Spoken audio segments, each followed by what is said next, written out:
The subject this evening is, well, I think it's about freedom of speech, fundamentally.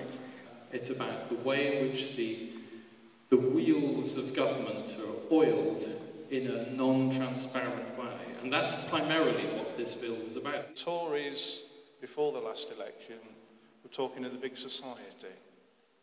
Now, the thing is, this bill, especially the second part, is going totally against what David Cameron felt about the big society. We need to have greater transparency in the way in which big money and big business are able to influence the way in which the political system works and their influence in policy making in Parliament and elsewhere.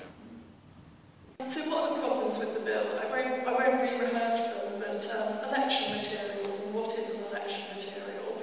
After a big fight in the House of Commons, we've gone back to the old definition of what is an election material, but it's still one that's hugely problematic for us. Not least because things like public meetings, so what we're doing tonight, things like hosting to them, things like press conferences, they're all apparently election materials when I just think we're here to talk about issues. We're not here to decide who gets elected at the next election. And yet all of our staff time, all of the venue hire costs, these would all be counted as part of our election spending in the year before an election.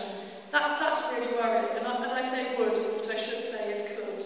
There's a huge amount of ambiguity in this law, and that's one of the crucial problems with it. Why have a law and why pass a law if we're not entirely sure what it means? It just means that people will be reported to the police, and it just means that organisations like ours, like other charities, will end up with challenges from the police, when actually what we want to be doing is talking about big issues of the day. I see this bill, it's just part of a bit of a jigsaw puzzle. It's just another little piece being slotted into place, which is going to restrict democracy even further, because the Lisbon Treaty wants that. Article 8 chucks out referendum and all that sort of thing right out the window. And if this bill goes through, it'll be just a piece slotted into place, and then who knows what will happen in the next few months or next year. There'll be more bills coming along, and slowly and surely our democracy goes right out the window.